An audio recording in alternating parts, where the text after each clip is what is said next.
नमस्कार मित्रांनो, आपल्याकडे डबल डोरचं टायमर आलेलं आहे. ठीक आहे. हे टायमर चेक कसं करायचं तर आपण बघणार आहे.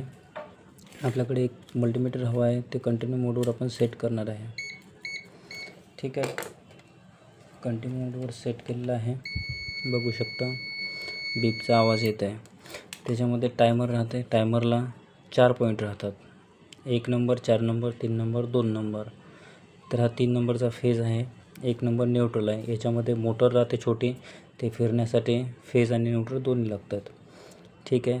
तर हा 4 नंबरचा पॉईंट कंप्रेसरला जाते आणि हा 2 नंबरचा पॉईंट आपला बायोमेटलला आणि हीटरला जाते. ठीक आहे.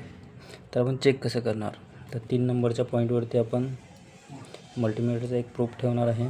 ठीक आहे. आणि ते 4 नंबरला चेक करणार आहेत.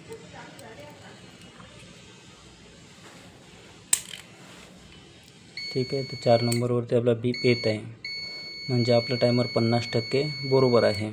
याच्यानंतर हा एक नॉब राहते. हा कटकन आवाज येईपर्यंत आपण फिरवणार आहे. बघू शकता हा कटकन आवाज आला. त्याच्यानंतर आपला आवाज 2 नंबरवरती यायला पाहिजे. 2 नंबरवरती येत नाही आहे, म्हणजेच कटकन आवाज आल्यानंतर 2 नंबरवरती बीपचा आवाज येत नाही, म्हणजे आपला टायमर खराब आहे. ठीक आहे. अशाच माहितीसाठी आपल्या चॅनलला सबस्क्राईब करा आणि फॉलो करा. ठीक आहे. धन्यवाद.